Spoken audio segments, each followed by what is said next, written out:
one other thing, before we get deeper into this, me and Joshua, we both from the IE, you from the IE, and a lot of people listening, they're like, I guess we got our IE fans. Shout out to the IE fans listening, but there's a lot of people, they don't know about the IE. What does it mean to represent Fontana, the IE, Why is that important to you? And I know everyone from the IE understand it though. Yeah.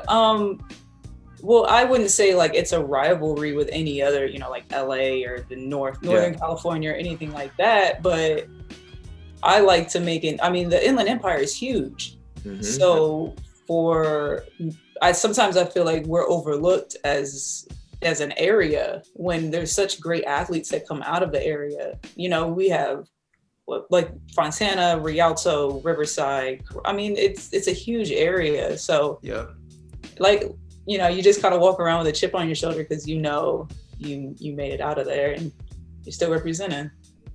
Yeah, I like about it too is like I feel like you are just another person to add on to that list now making the Olympics, because usually you only really hear IE when it's coming out of Reggie Miller's mouth on NBA on TNT. Oh, right. when he's talking about like, Kawhi Leonard, and then he brings up like Ronda Rousey, but now we can bring up Michael Norman, we could bring up Brittany Brown, we can bring up Rachel McCoy, we could also bring up Brenda Martinez too. And like the work they've done. The work they've done, like that's a nice list, bro. That's a nice list. Come on, y'all. That's a nice list.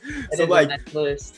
Just being out there like at the trials as well, and like seeing peers that grew up from that same area, like at the trials and now at the Olympics or just at that elite level, how was that seen as somewhere being from the IE that's usually overlooked and doesn't get the attention as a LA or Orange County or San Diego?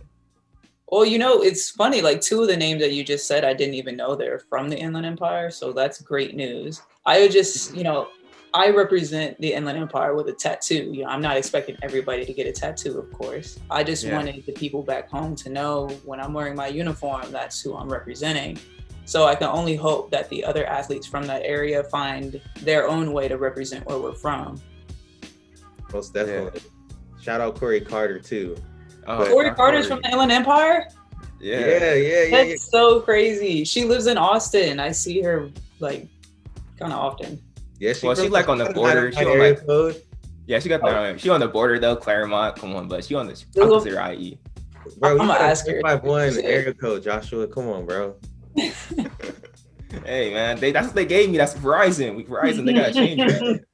Verizon gotta change that. But then as well, like we want to kind of rewind it real quick and like really get to where like you kind of found high jump and just sport in general. But when was like the first time when like you were back as a kid when you found yourself like being competitive, or you really like started sticking to like sports? Like could you go back in time and kind of bring us back to like that moment?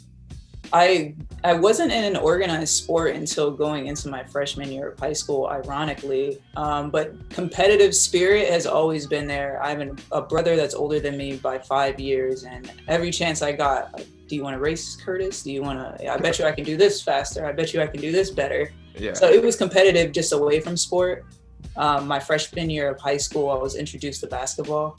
So that's then when I pursued that journey.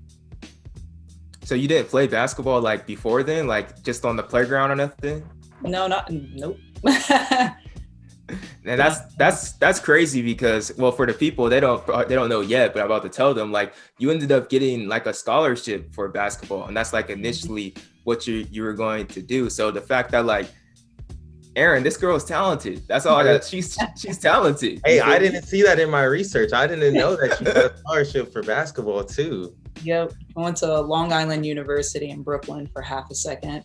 We'll get to that. But we also wanted to ask you, who was that person that initially brought you to the sport of track and field? You came out doing basketball, basketball is in the spring. I believe so, right? It's winter. Winter sport. Yeah. It was actually my basketball teammate, Terrace Williams, dragged me to the track. I had no interest whatsoever in doing high jump. I didn't understand why anybody would want to go over something backwards or how that even happened. So, she dragged me onto the apron and had me try it. I think I had on some Air Force Ones, the heaviest shoes ever. and I was like getting over heights that no one else was getting over. I think it was like 5 feet the second day of practice. So after that happened, it was kind of like, okay, this is fun because I'm good at it.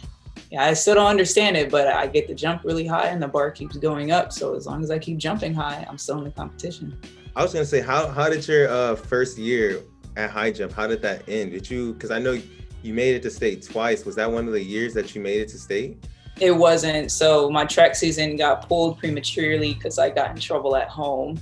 But I was on my way to I think I was able to finish CIF, or not CIF, whatever little league we were in high school. Okay. Citrus Belt League. I was able to finish through that, and then I had to end my season. So then did you keep on you did basketball all 4 years and high jump?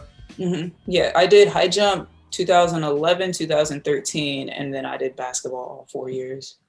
Then on top, like you did 2011, 2013, you both won the state titles. Like what were like, I know that those aren't like the biggest crowning achievements compared to going to the Olympics, and you went to World Juniors and even like JUCO State, but going on and like winning in like 2011 and 2013, that's like they're just like, because you're there, you're the sophomore and you get the dub, like, okay, it's cool. You come back senior, like you just take a year off, like to some people, at least, to some people, different parts, you take a year off and you come back senior year and do it again. Like, what was your attitude towards high jump during your high school years, like in your sophomore year in high school and senior year? My sophomore year was more so just getting my feet wet with continuing on the season. You know, it was my first time I went beyond our basic league, you know, like the CBL league, I think it was called.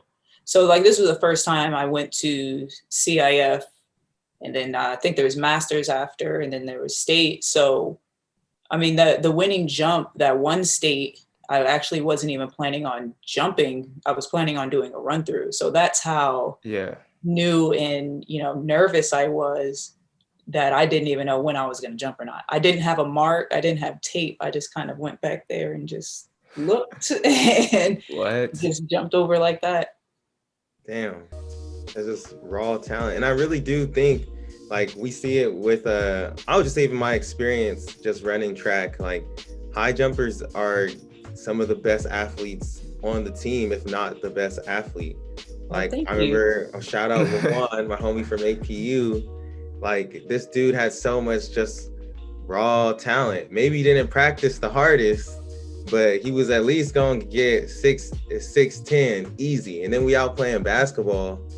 Yeah. And it's like Javon Harrison, I think his name is, from LSU. Yeah. Just like, how does he do this in both long and high jump? I have no idea. That don't make sense at all. I didn't even know that's possible. I thought that's illegal. Like that's right. You can't do that. You know what I mean? Like, bro, he's taking home 2 gold medals, but yeah, like, hey, man, no one's gonna stop him. Hey, spread it around, spread the love. Take it all. That would be crazy. But then also, like, going into your senior year, then, like, what was your attitude? By then, did you become more of a student of the sport then by your senior year, or dive more into high jump?